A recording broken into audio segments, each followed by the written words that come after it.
como si pudiéramos repartir generosamente la felicidad. Esto es así porque descubrimos que en todos nosotros hay una profunda búsqueda de la felicidad. Así que la verdad, no hay nada mejor que yo le pueda desear a una persona que decirle feliz año. Que tenga un feliz año. Los académicos en las últimas 2 décadas en particular han incorporado a disciplinas de investigación y de alto nivel académico los estudios sobre la felicidad. Vea usted, hay no solo diplomados y especializaciones, sino carreras especializadas en identificar ese asunto que todos los seres humanos buscamos, que es la felicidad. ¿Vieron la película de Will Smith? En busca de la felicidad. Este señor que decide que no va a dejar que su niño crezca sin papá y se enfrenta ahí, creo que es en Nueva York, a todos los vituperios y dificultades que tiene un padre o madre cabeza de familia. Las investigaciones sobre la felicidad hoy en día se mueven en 2 direcciones. Una, que le pregunta a las personas por su grado de satisfacción. Entonces, ese acercamiento de investigación ha dado esta cosa que nos ha sorprendido a todos los colombianos, con que los colombianos aparecemos en esas investigaciones como en los primeros lugares, como siendo la gente más feliz del mundo. Vea usted.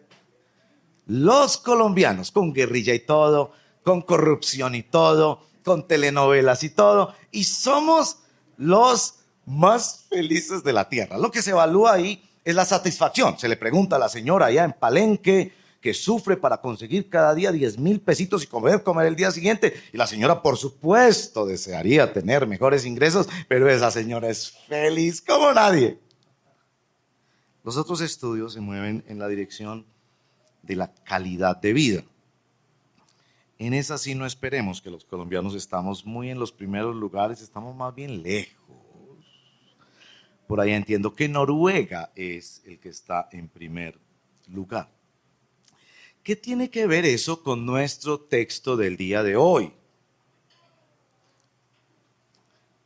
Que este texto describe la vida cristiana como una vida feliz. Y no solo desde el punto de vista pragmático, sino que miren ustedes, la confesión de fe histórica quizás más sólida del cristianismo es la maravillosa confesión de fe de Westminster, que usted hace bien en leerla. Yo creo que un cristiano no debería vivir su vida sin leer por lo menos alguna vez la confesión de fe de Westminster. De ese trabajo teológico hecho en 1646 se desprende el Catecismo Menor, que es hecho en preguntas-respuestas pedagógicas pensando particularmente en los niños.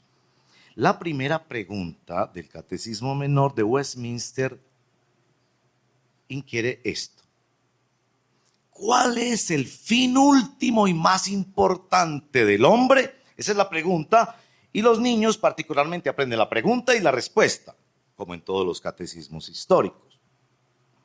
Esta es la respuesta. El fin último del hombre es glorificar a Dios y gozar de Él para siempre. Y eso es una definición teológica o doctrinal de la fe cristiana, y está diciendo, aún desde lo doctrinal, no solo porque Dios te hizo un milagro y estás muy contento, sino desde la comprensión misma de la fe, que el evangelio es felicidad. Por eso, aunque corre el riesgo de que si me muero y no puedo decirles el resto de lo que les voy a decir, me van a tirar toda la piedra del mundo, pero este es el título de hoy: el evangelio de la felicidad. El evangelio de la felicidad. Y los primeros textos están haciendo una diferenciación, ahí en el primer verso, entre multitud y discípulos. Jesús ve la multitud que ansiosamente, al final del capítulo 4, busca a Jesús, quiere tener contacto con Jesús, quiere tocarlo, quiere un pedacito de ese hombre que resuelve la vida y hace milagros. Y Jesús llama al monte los discípulos. Y la diferencia mayor no solo es en que los discípulos se apartan de la multitud que busca a Jesús también, pero se apartan de la multitud para subir al monte y escuchar la palabra de Jesús, sino en que Jesús los ve a estos que suben al monte a escuchar y a depender de su palabra, como felices. Entonces, en primer lugar, unas observaciones sobre esa felicidad. En segundo lugar, el producto mayor de esa felicidad. Y el tercero, ¿cómo nos guía eso hacia la persona y la obra de nuestro Señor Jesucristo? ¿Qué son estas bienaventuranzas? John Stott ha dicho que estas bienaventuranzas son pura contracultura. Contracultura. Porque si uno hiciera la lista de los dichosos, uno no la haría así. Uno hace las listas, por ejemplo, de dichoso el que ya tiene casita propia. Dichosos los flacos. Mire que esa señora come de todo y no se engorda. Y especialmente ahora que llega uno de vacaciones y yo subí 3 kilos. Entonces uno dice, ¿cómo hace ese cuñado mío que come como un caballo y sigue siendo un pitillo? Sonó poético, ¿cierto? Suena, come como un caballo, pero sigue como un pitillo. Y uno dice, qué dicha, qué dicha. Qué dicha para el que tiene un papá y una mamá cristianos. Qué dicha para el que se puede ir para Estados Unidos y hacerse ciudadano. Qué dicha para el que está joven y aliviado. Cierto que las dichas de estas bienaventuranzas son diferentes. Bienaventurados los pobres que reconocen su bancarrota espiritual. Y bienaventurados los que por eso lloran. Y bienaventurados los que por eso son humildes o mansos y le entregan el control a Dios. Y bienaventurados por eso, porque tienen hambre y sed de otra forma de hacer las paces con Dios y entre los hombres, que es la justicia de Dios. Esas primeras 4 suenan más como algo que ha pasado por dentro de la persona. En los estudios sobre felicidad, y créanme, googleen eso. No lo googleé ahora porque deja de escucharme, pero cuando lleguen a la casa, googleen estudios académicos sobre felicidad. Uno de los estudios ha llegado a la conclusión de que no depende de cuánto se tiene. De hecho, la mayoría ponen más o menos en el 10% la felicidad de un individuo dependiendo en las circunstancias externas, salud, trabajo, dinero. Estas 4 apuntan hacia adentro del corazón. Ahora, las otras 4, verso 7, misericordiosos, son felices porque tienen en el corazón compasión por los demás. Y como tienen compasión por los demás, entonces su corazón se purifica y logran ver a Dios. Y entonces se conmueven ante la falta de paz en su ciudad, su país y en otras personas y trabajan por la paz. Y esa octava bienaventuranza o dicha nos sorprende mucho más, porque son individuos que han abrazado de tal manera estos valores que están dispuestos a sufrir persecución por ello. Una total contracultura de la felicidad. Quiero hacerles notar también que la primera, y la primera es para los pobres, bienaventurados los pobres. Se observa que esa bienaventuranza descansa en que el reino de los cielos les pertenece. Como que se fuera ascendiendo una escalera hasta el verso número 10, la octava bienaventuranza o dicha o felicidad o fortuna que describe Jesús, es la misma. Les pertenece pertenece el reino de Dios. No fue que se les dio asilo en el reino de Dios. No es que pasaron unas vacaciones en el reino de Dios. No es que reciben los beneficios del reino de Dios. Dios mío, les pertenece esa cosa tan extraordinaria que algunos teólogos dicen, la línea mayor de todas las escrituras es el reino de Dios. Es el reino de Dios. Que ya lo vivimos y lo disfrutamos en Jesús, pero que se va realizando más y más hasta la manifestación plena de cielos nuevos y tierra nueva que esperamos en la segunda venida de nuestro Señor Jesucristo. Ese reino les pertenece. Y uno se felicita que porque va a Estados Unidos y entra a Disneylandia un día. ¿Qué tal si te bajas del avión y viene el presidente Obama con unas llaves gigantescas y te dice, Estados Unidos, esa gran nación polémica en muchas cosas, de más de 300 millones de habitantes, es tuya? No es que te vamos a dar asilo y ciudadanía, no, es tuya. ¿A quién se le ocurriría decir, es que yo tengo otro viajecito para hacer? Es que mi aspiración realmente es otra cosa. Y estamos hablando de un solo planeta, de un solo país en este mundo que también tiene muchísimas imperfecciones. Lo que quiero que capten en esta contracultura de la felicidad es que la felicidad misma es tener el reino de Dios. Ahora, capten esto, por favor. Nuestra propiedad del reino de Dios no descansa en lo que los falsos predicadores de la prosperidad nos hacen creer, que va a pasar todo lo que nosotros queremos. El mundo sería un infierno si pasara todo lo que yo quiero.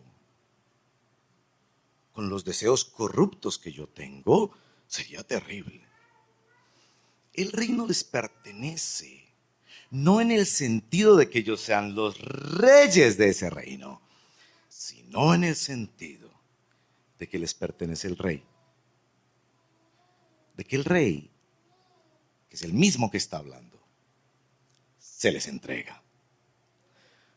Estudiosos de las escrituras sugieren que la diferencia entre este texto y el texto de los 10 mandamientos, cuando Moisés sube al monte y desciende con la ley, es que aquí también hay un monte y aquí hay la ley o el cumplimiento de la ley, pero no es el ascenso de un líder religioso, sino que el mismo rey ha descendido al monte.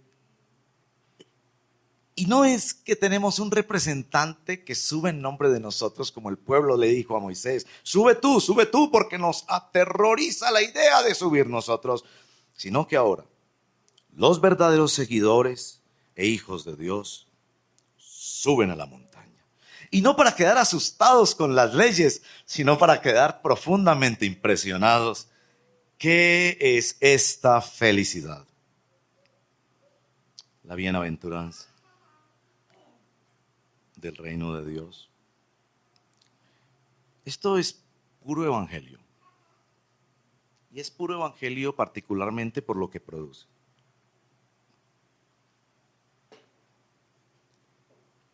Se los voy a decir en principio y después lo voy a desarrollar. Esto es lo que producen las bienaventuranzas. Cuando usted y yo leemos estas bienaventuranzas, esto produce desesperación. Una profunda desesperación. Esa lista es tan distinta a la lista que yo haría. Y produce desesperación por 2 razones.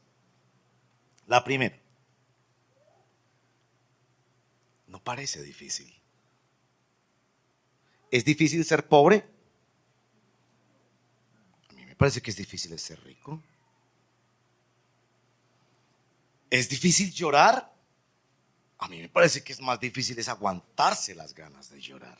Y los varones somos expertos en eso. Dicen que la manzana de Adán, les explico a las damas, la manzana de Adán es una especie como de cartílago o algo que nosotros tenemos aquí. Eso es pues lo que llama la manzana de Adán.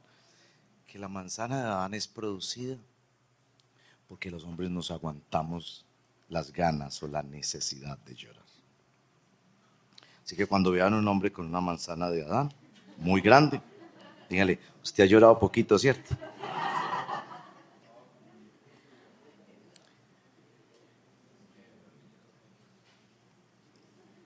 No es difícil llorar. No es difícil entregarle el control. Eso quiere decir humilde o manso en la tercera bienaventuranza. No es difícil entregarle el control. Aquí no está diciendo que tienen que conseguir la paz, solo que tienen que trabajar por la paz. Y no es difícil ser perseguidos. Nada más levántese en una reunión de su compañía o de su empresa y diga, mira, el movimiento homosexual está equivocado porque está yendo en contra del diseño de la creación de Dios. Esa es mi convicción. A ver si al día siguiente tiene trabajo. Eso no es difícil. Es difícil hacer eso. Eso no es difícil. Entonces la primera desesperación es porque lo tenemos a la mano y aún así no lo hacemos. Tan fácil que es declararse en bancarrota. Tan fácil que es llorar. Tan fácil que es luchar. Lo tenemos a la mano y no lo hemos hecho.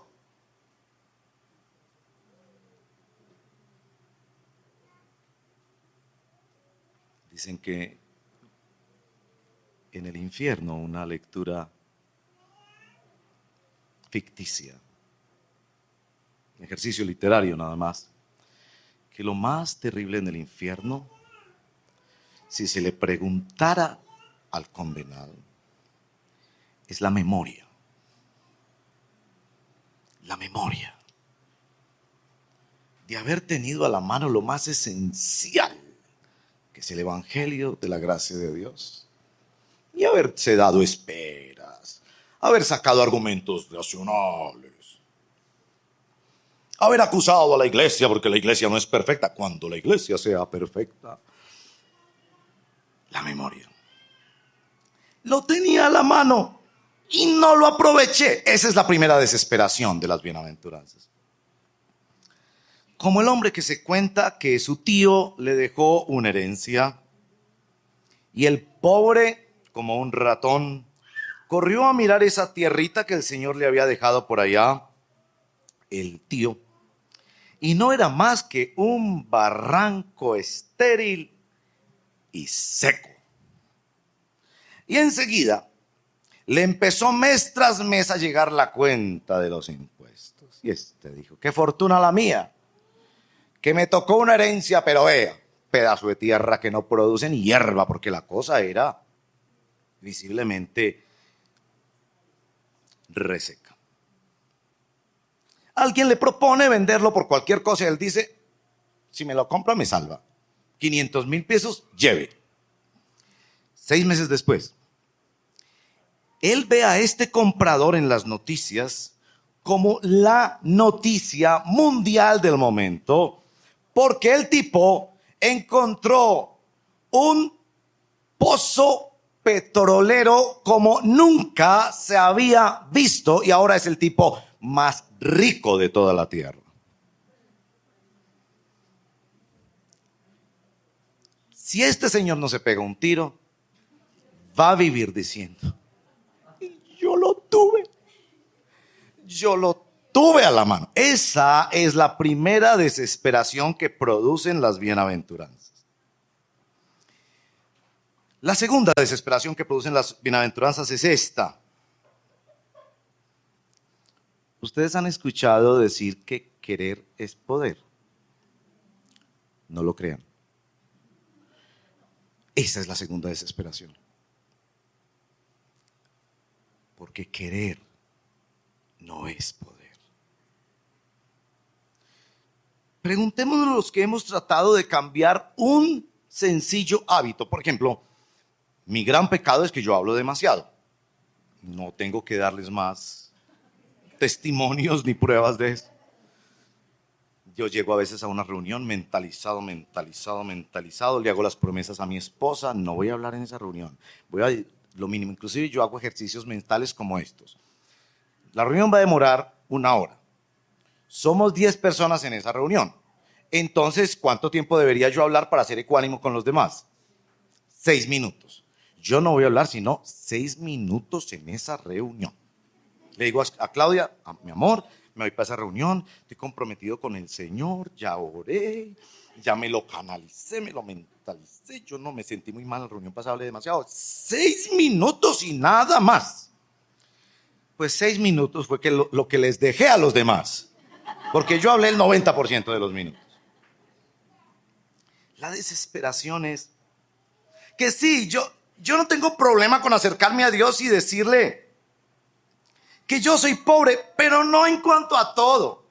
Yo no tengo problema en llorar y confesar mis pecados, pero no todos. Yo no tengo problema en tener misericordia de algunas personas que me caen bien, pero no de todo el mundo. Yo no voy a tener misericordia de algunos guerrilleros. Yo no tengo problema en que me persigan y todo, pero no que me persigan por todo.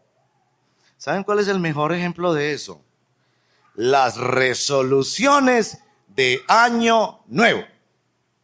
Ahí las tienen. Resoluciones de Año Nuevo. Este año sí. Como más verduras y frutas que grasas y carnes. Y arrancamos, ¿no? Arrancamos. Googleen las estadísticas sobre cumplimiento de resoluciones. Solo el 8% de las personas cumplen sus resoluciones. La mayoría de las resoluciones. Voy a adelgazar. Voy a pagar deudas. Muy interesante porque aparecen también resoluciones sobre cambios de carácter. Voy a hablar menos. Voy a pelear menos. Voy a hacer menos chismes y murmuración. Voy a reducir mi chisme y murmuración en un 20% este año.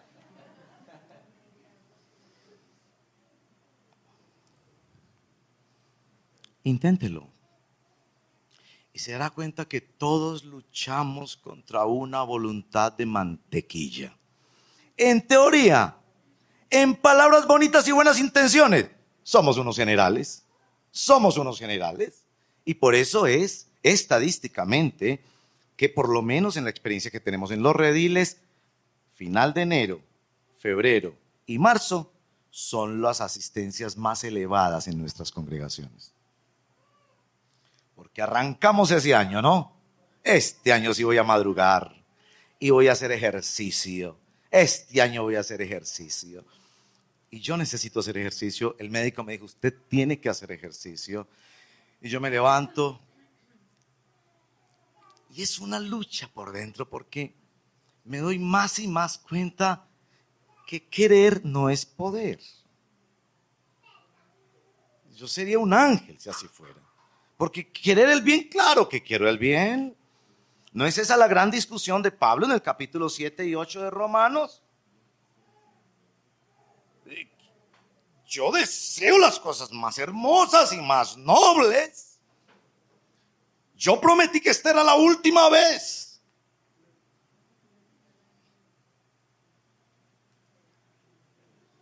Entonces, ¿de qué se tratan estas bienaventuranzas? Es que lo que Jesús está haciendo es contando plata delante de los pobres. Lo que Jesús está haciendo era un género literario de la época, se llaman los macarismos, macarios bienaventurados. Una lista de su convicción de lo que él cree que es ser feliz. Pero no es eso como que usted no tiene casa, está bien gordo, la mujer lo dejó, está bien enfermo y llega una persona al lado y muy poéticamente, de la manera más hermosa, dice, bienaventurados los flacos. Sí, muy chévere, los flacos. Bienaventurados los que tienen trabajo. Bienaventurados los que los persiguen, las mujeres, para casarse con él o con ella. Bienaventurados los que están sanos y aliviados. Yo no sé si usted lo deja llegar a las 8. ¿Qué es lo que Jesús está haciendo? Está contando plata delante de los pobres. Aquí está la clave. Noten que en el movimiento del texto, hasta el verso 10, Jesús está hablando de unas personas por ahí. Está diciéndole a los discípulos, pero está diciendo de algunas personas. Los pobres, los mansos, los que tienen hambre y sed por la justicia, los que luchan por la paz, etc. Pero en el verso 11, nochen muy bien, en el verso 11 se sale del discurso genérico típico de las bienaventuranzas, los mira a los ojos y te dice, tú eres ese bienaventurado. Como que tú ni siquiera habías jugado la lotería y viene alguien a decirte, te la ganaste. No, yo ni la jugué, te la ganaste, es tuya.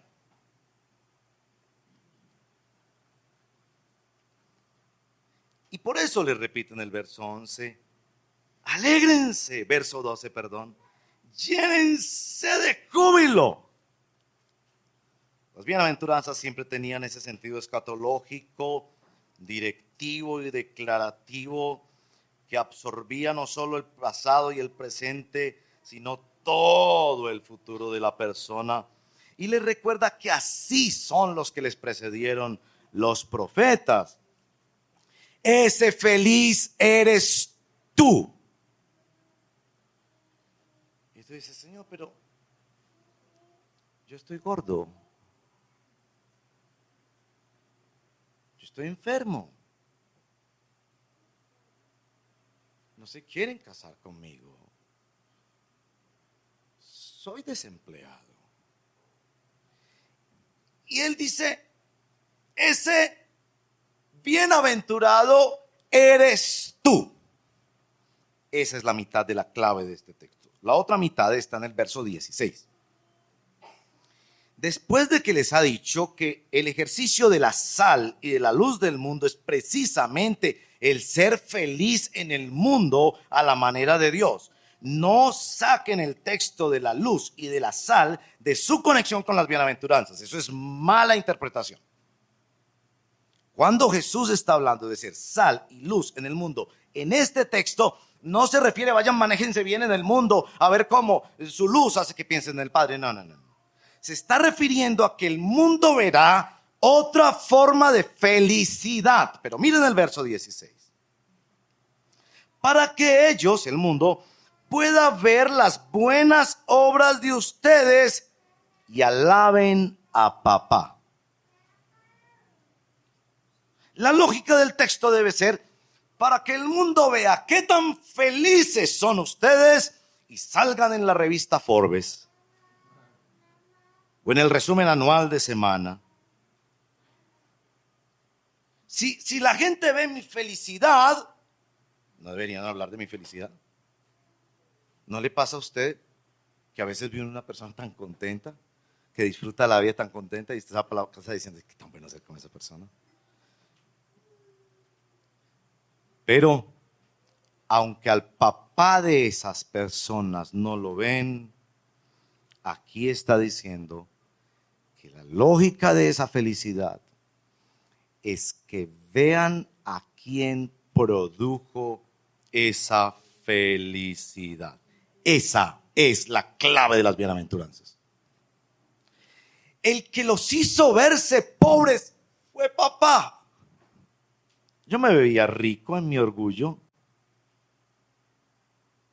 El que los hizo llorar fue papá. Yo no quería sino reír. El que lo hizo manso, aquel que entrega el control, fue papá.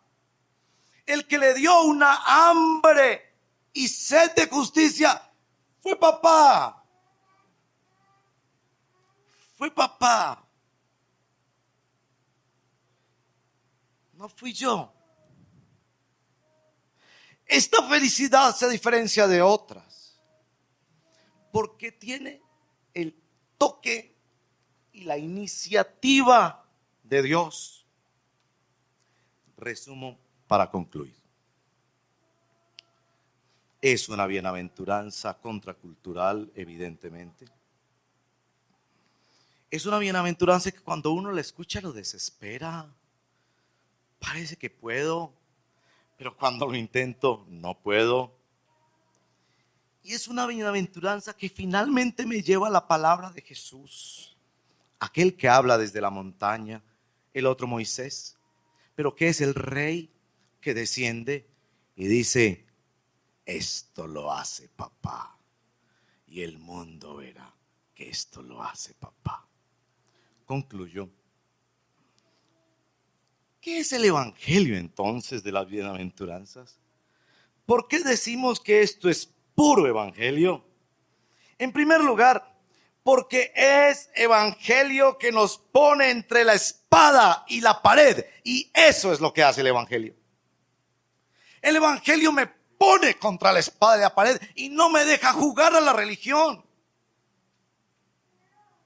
Yo pensaba que era un gran tipo porque nunca le había sido infiel a mi mujer, pero el evangelio viene y me confronta y me dice: si la miraste,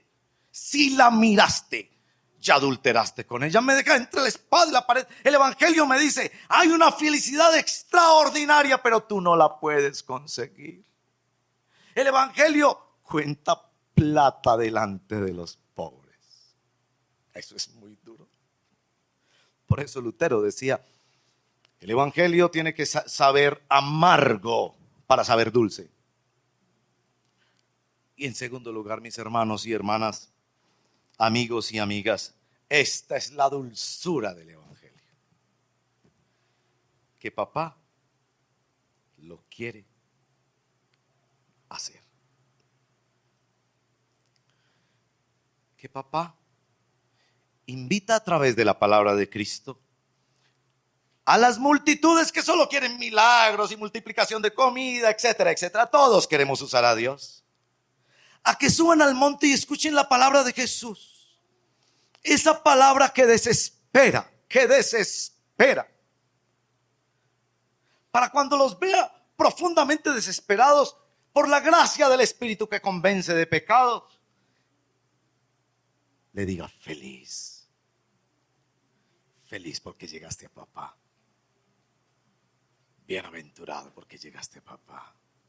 Porque no es de quien quiere ni de quien corre, sino de papá que tiene misericordia, porque Él quiere hacerlo y darlo. Y cuando San Pablo dice que él solo quiere saber de Cristo y este crucificado, es porque la contemplación de la cruz, en primer lugar, me desespera. La contemplación de la cruz desespera. Así era de malo yo. Así soy de malo yo, que Dios tiene que crucificarse para poder pagar por mis pecados, y que no hay otra solución. No hay acumular buenas obras, no hay pertenecer a una iglesia, no hay ser de la mejor familia, no hay tener unas ideas filosóficas. Así de malo soy yo. Como si me entrevistara con el médico y el médico me dijera: señor, ¿necesita algunos trasplantes? Porque me habla de algunos, es más de uno. Podría precisar cuántos son. 3: cabeza, tronco y extremidades.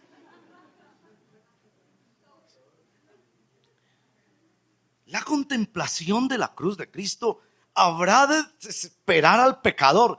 Así de malo soy yo, que no soy capaz de ser pobre.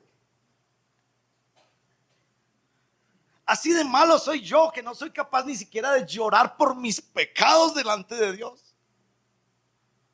Así de malo soy yo, que ni siquiera puedo entregarle el control a la persona más pura, más santa, más amorosa, al creador mismo del universo. No soy capaz de entregar el control. La cruz de Cristo, por eso San Pablo lo creía así, habrá de desesperar a las naciones. Pero la cruz de Cristo también es la forma más profunda, directa, histórica, objetiva de Dios decirte que te ama, que Él va a hacer lo que tú no puedes hacer y que papá lo hará otra vez. Te hará un hombre y una mujer feliz. ¿Qué clase de felicidad? Una felicidad tan extraña que cuando la gente diga ese es feliz, alabe a papá. Porque cuando yo veo la revista de Forbes y veo a Bill Gates, yo no alabo a papá, sino que envidio a Bill Gates.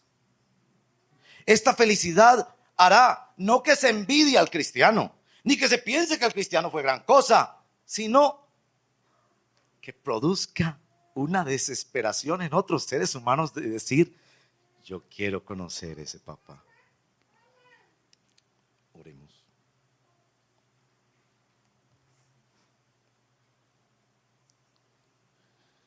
Tú nos llamas, Señor, mediante el Evangelio, cuando el Rey nos entrega su palabra y se nos entrega así. Tú nos desesperas cuando describes la felicidad.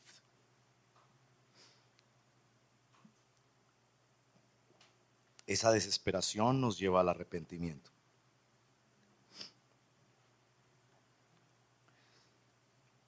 Y tú nos desesperas cuando nos describes esa felicidad para llevarnos a la fe. Yo no necesito un cuerpo diferente para ser feliz. Yo no necesito ser más joven para ser feliz, ni asegurar la pensión, ni la aprobación de nadie más, ni vivir en otro país. Yo solo te necesito a ti. Y ese es el arrepentimiento de esta mañana y la fe a la que te invita el Evangelio. Si sientes el movimiento del Espíritu Santo en tu corazón, trayendo convicción de pecado, no desaproveches esa oportunidad que Él te está dando. Arrepiéntete, entrégate al Señor. Si sientes el movimiento del Espíritu diciéndote, estás definiendo mal tu felicidad, y eso es un despeñadero, cree en el Señor Jesucristo y serás feliz, tú y tu casa.